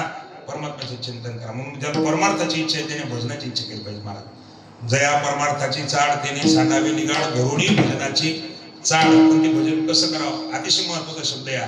कारण हा शब्द या म्हणत तीनदा वापरलाय महाराजांनी. आदर पहिल्या चरणात येईल दुसऱ्या चरणात येईल तिसऱ्याही चरणात येईल नाही का. नित्य नियम आदरे भजन कसं केलं पाहिजे तर आदरान केलं पाहिजे. खरंच या माणसाने लय आदरान भजन केलं. आदरणीय काश्रम बाबा होते ना तर दिगंबर बाबा महाराज मंडळीचे म्हणजे आदरान बाबा त्याची नियमत अशी होती. एकदा विना घेत तुम्हाला माझ्यापेक्षा जास्त माहिती. एकदा विना घेतला ज्ञानेश्वर माऊली होईपर्यंत त्या ठिकाणी भजनात पुन्हा दुसरा व्यक्ती येत नव्हता. आमचा असं एक अभंग झाला की पहिल्यांदा चहा येते नाही काय. कधी कधी दुर्दैवान म्हणावं लागते अभंग कमी धुंडक जास्त असतात महाराज मंदिरात भिडायचे. कशाचा आदराला भजनात नाही का. भजनात आदर असा किती आदर असा. जवाई आल्याच्या नंतर जवयाबद्दल एवढा असा आदर असा महाराज. आपलं दुर्दैव असे महाराज आमचे आता भजनेला राग येईल माझ्या बोलण्याचा कदाचित इथं नाही दिसत तसं कोणी. पण कधी कधी तमक खायची आणि मला तोंडात डोकणा टाकायचा मग म्हणायचं जिभे गोड तीन अक्षराचा रस नाही का. कोणते अक्षर असतील तो आता म्हणजे तीनच अक्षर येतं तंबाखू. तिथं काय विठ्ठल असा अर्थ नाही होत त्याचा नाही का. जिभे गोड तीन अक्षराचा रस पहिल्यांदा खायचं. काही महाराज असेल महाराजाची नजर चुकवायची त्याला वाटतं महाराज थोडं दिसते पण त्या महाराजाचं दिसते ना नाही का. तू काय नखरी करायला लागला ते महाराज देवाच्या चोरून आपण काहीच करायच्या भानगडीत पडू काहीच करायचं भान. देवाला एकच विनंती करू आपण की मी असा आहे बा पण तू आहे. मी गुन्हेगार असला तरी तू आहे मी आगाव असलो तरी तुझाचे जसा आहे तसा. कबुली द्या जसे आहे तसे पणाचे आपल्या सोंग करायची सवय लागली मला. देवाकडे गेल्याच्या नंतर त्या ठिकाणी वेगळे, समाजात बसले की वेगळे असं वाटतंय आपल्याला. पण तुकोबाराय म्हणतात, तुका म्हणे तुझा जैसा तैसा दास, न धरी उदास माय बापा. देवा मी जसा आहे पण तू आहे बाबा. कदाचित माझ्याकडून मागे कितीतरी गुन्हे झाले असतील, मी वाईट वागलो असेल, कदाचित अजाणतेपणात माझ्याकडून दोषही घडले असतील, असं म्हणत नाही. पण तुझा आहे बरं एवढं विश्वास. आपण तसं म्हणायला तयार होत नाही महाराज, कधी कधी म्हणतही नाहीत माणसं. नाही का, माझी तुम्हाला विनंती, बाबा तुम्ही जसे तसे देवा पुढे जा, परमात्मा त्याचाही स्वीकार करतो. सोंग करून परमात्म्याकडे जाण्याच्या भानगडीत पडू नका.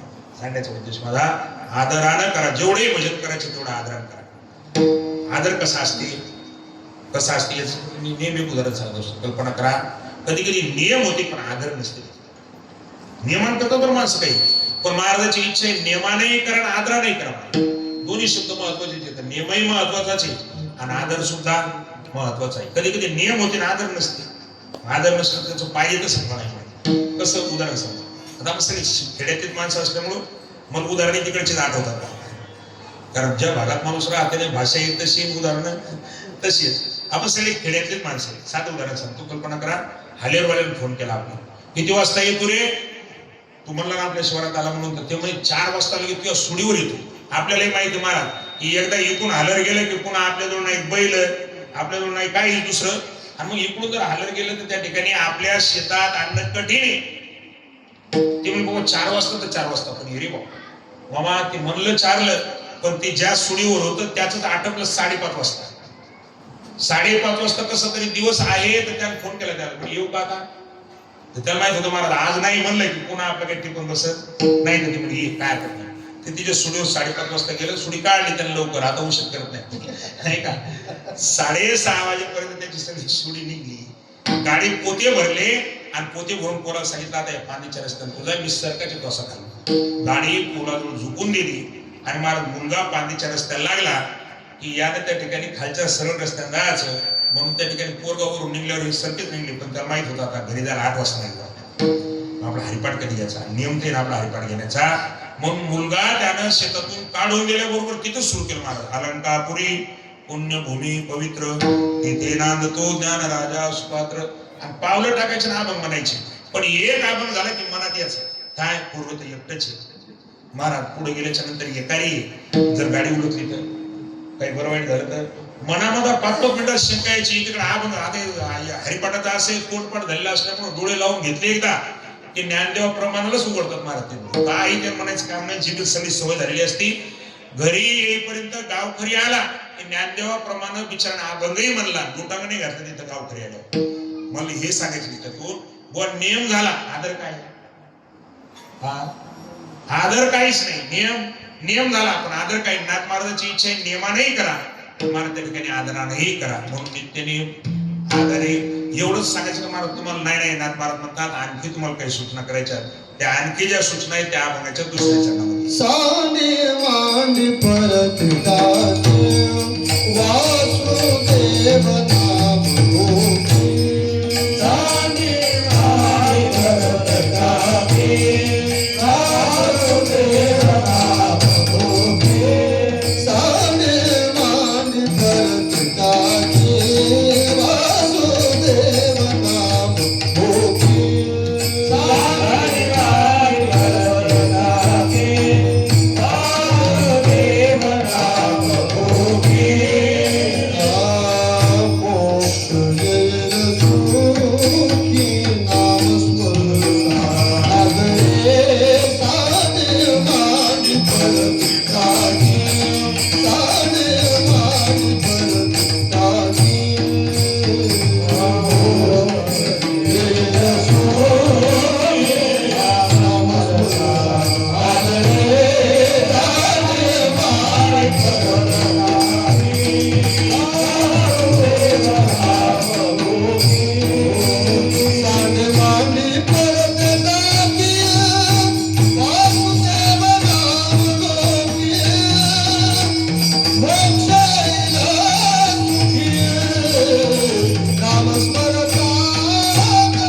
बाबा जसं परमार्थाची इच्छा करा, आवडीन करा, आदरान करा. भजन आदरान करा, भजनाची इच्छा करा आणि ती आदरान करा. कोणतं भजन आवडते? म्हणजे का बैठकीचं भजन. जुन्या काळात लय भजन होत मग. दुर्दैवानं जेव्हापासून रामायण आणि भागवत आले का नाही तेव्हापासून 2 भजनं बंद झाली.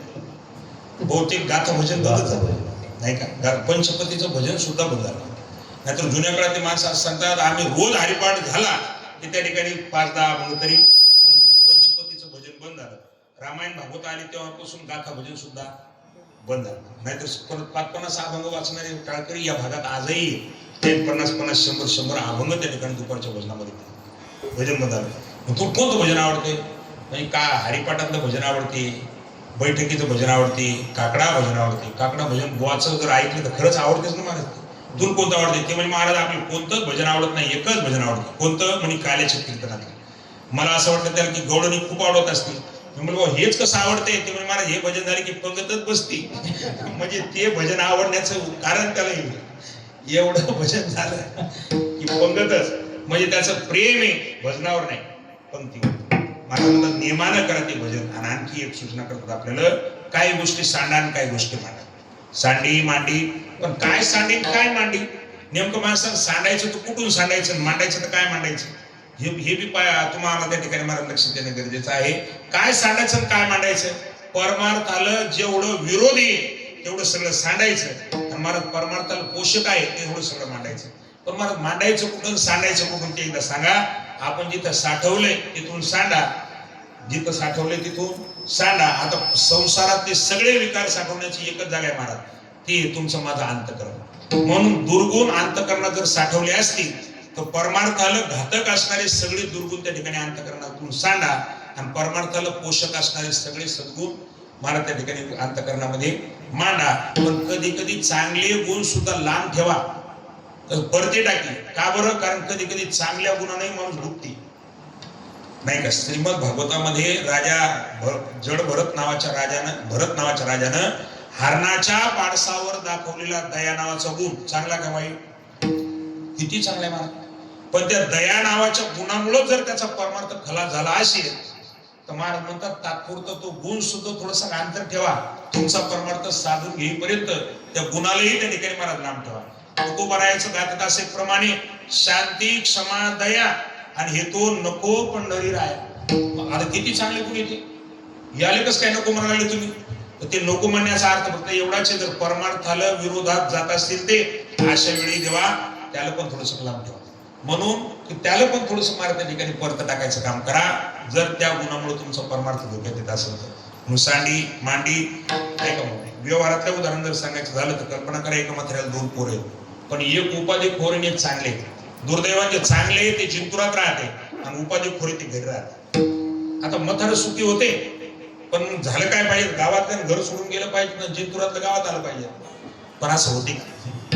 दुर्दैवानं असं होत नाही. जिंतुरात राहणार चांगले ते गावात येत नाही आणि गावात राहणार उपाधी खोरे ते घर सोडायला तयार नाही. तसं जन आपल्या महाराज आपल्या अंतःकरणामध्ये असणारे सगळ्या उपाधी खोर असणारे हे काम क्रोध अधिक सगळे विकार महाराज हे घर सोडायला तयार नाही.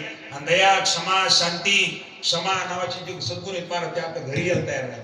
ज्या दिवशी हे घरी येतील त्या दिवशी परमार्थिक म्हातारं सुखीच होते, पण जिंतुरातलं घरी यायला पाहिजे. हे जरा अंतःकरणापासून लांब असणारी सद्गुण आपल्या अंतःकरणामध्ये आली पाहिजेत. म्हणून सांडी मांडी परते टाकी. भजन सांगितलं तुम्ही आम्हाला कोणाचं करावं तर महाराज म्हणतात वासुदेव नाम भूकी. पहिल्या चरणात नाव नाही सांगितलं कोणाचं घ्यायचं ते, पण या चरणामध्ये नामचिंतन सांगतात वासुदेव नाम भूकी. फळ काय मिळत? मोक्षेल सुखी नाम स्मरता आदरी. बाबा हे वासुदेव सर्व नाव आहे, आम्हाला जरा हे नाव आवडत नाही. आम्ही जर दुसरे एखाद्या देवाचं नाव घेतलं तर चालते का? महाराज म्हणते चालते. कोणतं नाव? तुला कोणतं आवडते? तिसऱ्या चरणात सांगितलेले नाही. रामकृष्ण वासुदेव रामकृष्ण वासुदेव हरी हाती जोड गाव. रामकृष्ण वासुदेव हरी हाती जोड गाव.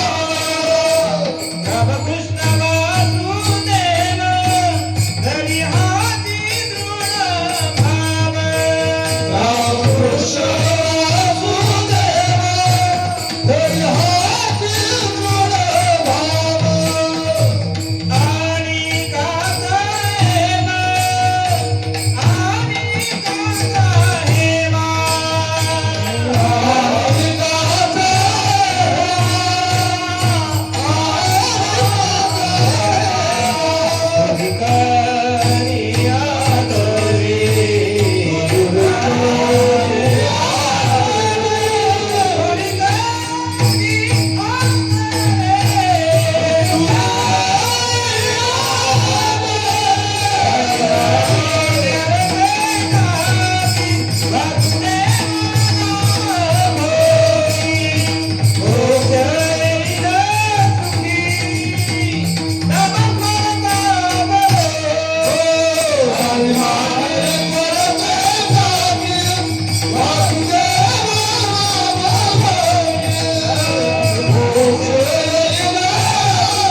ज्ञानेश्वर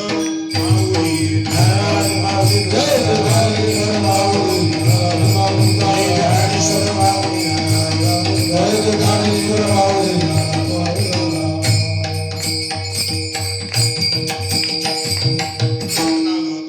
रामकृष्ण म्हणलं तरी चालते बाबा. रामकृष्ण वासुदेवा फक्त दृढ धरा.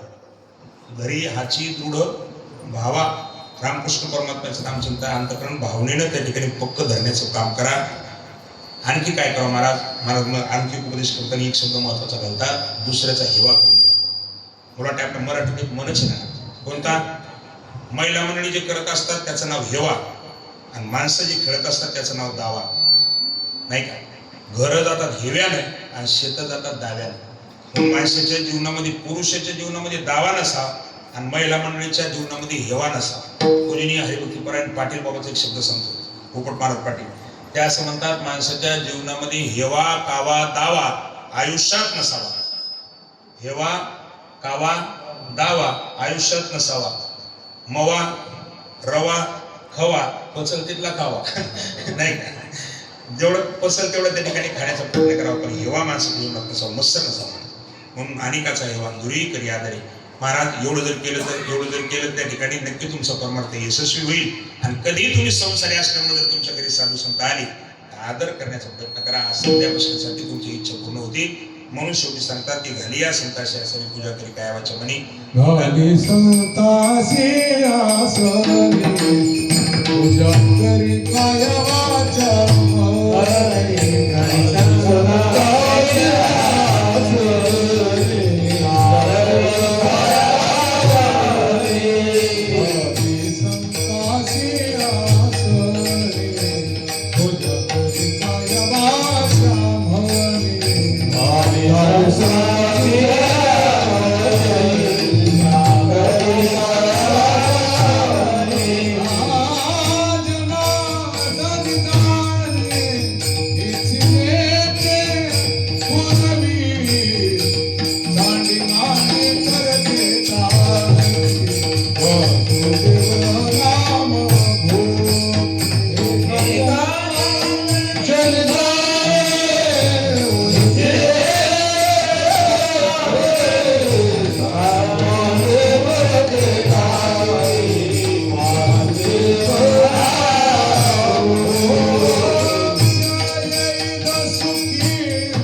आला आम्ही तर महाराज म्हणतात तुमची सगळी इच्छा पूर्ण होती. भक्तिविजय नावाचा ग्रंथ आपण वाचलाय. भक्तिविजय नावाच्या ग्रंथामध्ये छोटीशी कथा आहे. रामदास महाराज श्री संत एकनाथ महाराजाची पूर्वज वारी करत असताना पंढरपुराचे महाराज एका घरी मुक्कामाला थांबायचे. मग एक दिवस त्या घरातले दोघं पती पत्नी दर्शन आले आणि सांगितलं बाबा सगळं गेलंय देवानं पण अजून काही ऊस उगवली नाही, सांगा जरा देव तुमचं ऐकते. रामदास महाराजांनी सहज नारळाचा प्रसाद द्यायला सांगितलं मावशी होईल पांडुरंगाच्या कृपेने. महाराज त्या नारळात त्या ठिकाणी त्या बाईला संतती झाली. मुलगा 7 वर्षाचा झाला. बाबाचं येणं नेहमीच होतं, महिन्याची वारी करायची बाबा. एक दिवसचा प्रसंग आहे. नाथ महाराजाचे पूर्व श्री संत रामदास महाराज ज्या वारकऱ्याच्या घरी येणार, आज आपल्या घरी साधू येणार म्हणून त्या ठिकाणी आई म्हणत होती बाळ आपल्याला महाराजाला जेव घालायचंय, स्वयंपाक करायचा.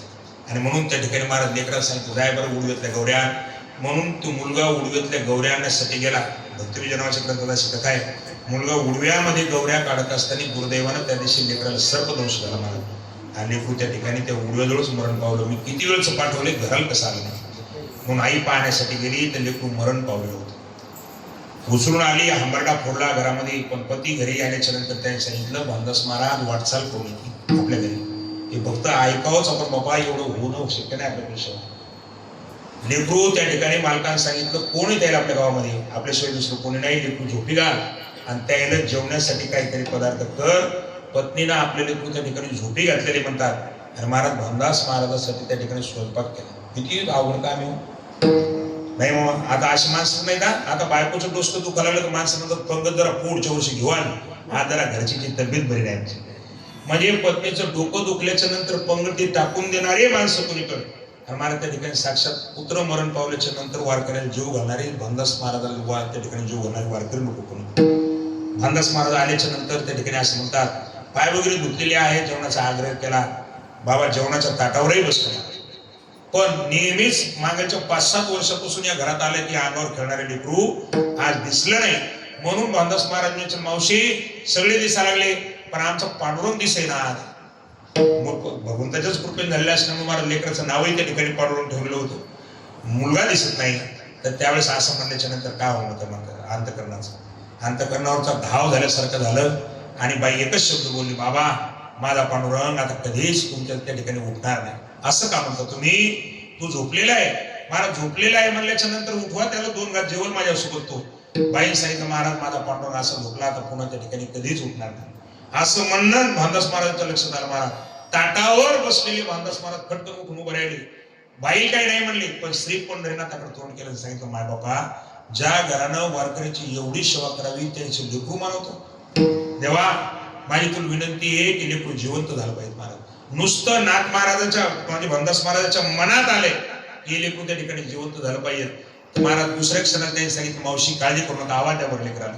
आणि दुसऱ्या क्षणाला महाराज त्या बाई मोठ्यानं त्या घरातल्या मध्ये त्या लेकरांना आवाज दिल्याच्या नंतर असं म्हणतात रामदास महाराजाची इच्छा श्री पंढरीनाथाला पूर्ण केली महाराज. कारण देव त्याच्या घरात जिथे जेवतोय मी त्या घरात अशी घटना घडावी पंढरीनाथा. दुसऱ्या क्षणाला त्या ठिकाणी महाराजांना आवाज देणं आणि झोपतून लेकरू उठाव महाराज. तसं त्या बाईचं लेकरू त्या ठिकाणी जिवंत केलं. याला म्हणतात इच्छेने ते पुरवी. आणि म्हणून संतांना आसन देण्याचा प्रयत्न केला पाहिजे. झाली या संताशी आसने पूजा करी कायावाच्या म्हणे एका जनार्दनी जाणी इच्छेने ती पुरवी सांडी मांडी परते टाकी यथामती यथा अवकाश माझ्या अल्पबुद्धी प्रमाण या भंगाचा भावार्थ मांडण्याचा प्रयत्न केला. मी काही कोणी शास्त्री नाही, पंडित नाही, विद्वान नाही, कोणीच नाही. परंतु हे सगळ्यांचं प्रेम असल्यामुळे या ठिकाणी माझ्याकडे या ठिकाणी सेवा आली. आदरणीय आमचे सारंगजी महाराजाच्या माध्यमातून म्हणजे बाबाचं असं कार्य या ठिकाणी उभं राहिली. एक सेवा करा महाराज त्याच्यात. आणि म्हणून महाराजांच्या मुळे इथे येण्याचा योग आला. बाबाही आवडून कीर्तनाकरता उपस्थित आहे. मी पूजनीय मुळेराम बाबाला माझ्या उभ्या आयुष्यात एकदा पाहिलं. पारडीला माझं पहिलं कीर्तन होतं. मी नेमकाच कीर्तन कुठं करत होतो तेव्हा पहिल्यांदा आलो होतो. बाबा तिथं बसलेले होते. बाबा त्यावेळेस थकलेली होती खूप. कीर्तन काय करत नव्हते बाबा. पण बाबा त्या गावाला भेट देण्यासाठी आले होते. गोट्यावर बसलेले होते. आणि मग तिथच्या माणसाला सांगितलं बाबा बळीराम बाबा आहेत. आणि मग साधू म्हणून मी त्याचं दर्शनही घेतलं. बाबा मी बोलता मग आम्ही दोघं जरशी बसलो. तेच भजनी मंडळीचं तिकडं तयारी होईपर्यंत बाबाला आता मग पहिल्यापासून स्वरागिराचं काही तेवढं ज्ञान नाही. म्हणून मी बाबाला एक सहज असं विचारलं होतं बाबा कारण मला माहित होतं महाराज मराठवाड्यातली माणसं येतं. मराठवाडा म्हणलं की गायन तयारच माणसं. म्हणून मी त्याला भिडलीतच म्हणलं बाबा आपण काही गायन घेऊन येत नाही होतं. बाबा त्या काळात मला एक मंत्र सांगितलं होतं मला. मग काय तो मंत्राचा प्रयोग मी काही जास्त केला नाही. पण बाबांना त्या ठिकाणी मला म्हणजे असा प्रमाणच म्हणून दाखवलं होतं. महाराज म्हणले माणसाला जी गोष्ट कळत नाही ती गोष्ट कळा असं वाटत असेल तर माणसानं जप करावं. मग प्रमाण सांगितलं होतं, न कळेते कुळू येईल उगले, नामे या विठ्ठले एकाची या. एका विठ्ठलाच्या नामानं जे कळत नाही ते सुद्धा कळू लागल. तुम्ही आजपासून जप करा, जप करा, नक्की तुमचं स्वर सुद्धा लागेल. हे मार्गदर्शन त्या काळात सांगितलं तुम्हाला. तर तुम्ही लागलाच नाही, कारण मी तुम्हाला जपलंच नसेल ना, नाही का? माझा स्वर काय त्या ठिकाणी लागलाच नाही, पण बाबांनी त्या ठिकाणी मला मंत्र दिला होता. बाबाला त्यावेळेस मी पाहिलं, त्याच्यानंतर पुन्हा काय बाबाची माझी भेट झाली नाही. बाबाची या ठिकाणी सेवा करण्याची एक संधी माझ्या जीवनामध्ये प्राप्त झाली. मीच मला धन्य समजतो. आणि त्या ठिकाणी झालेली सेवा बाबाच्या चरणी श्री गणेशाच्या चरणी समर्पित करून याच ठिकाणी माझ्या वाणीला पूर्ण विराम. जय विठ्ठल. जय विठ्ठल, जय विठ्ठल.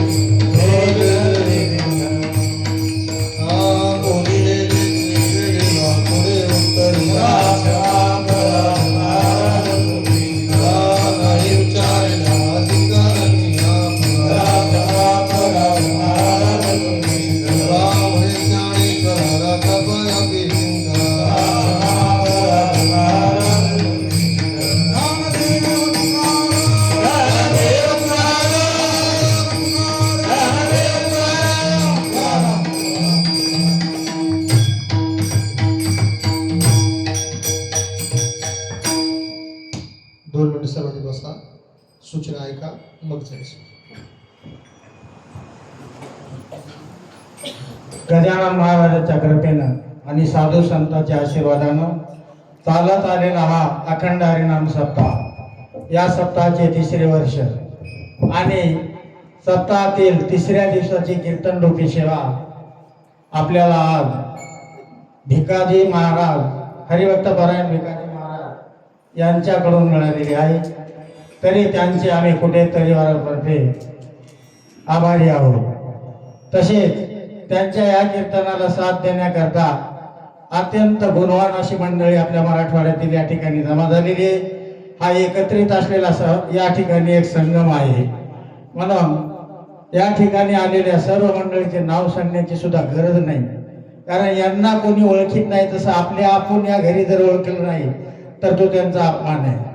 आणि विशेष म्हणजे आज आवर्जून आपले भागवतकार बंडू महाराज स्वतः या कीर्तनाला जातीनं उभे आहेत, कारण बळीराम महाराजांच्या संघासोबत राहिलेले आहेत. त्यांचे मित्र सुद्धा आहेत आणि ते सुद्धा प्रत्येकाच्या कीर्तनाला सप्ताहामध्ये आवर्जून कीर्तन ऐकण्याकरता हजर राहायचे. बहुतेक भागवतकार कीर्तनाला हजर राहत नसतात, परंतु ती आवड आणि त्यांच्यामुळं ते आज आले या ठिकाणी.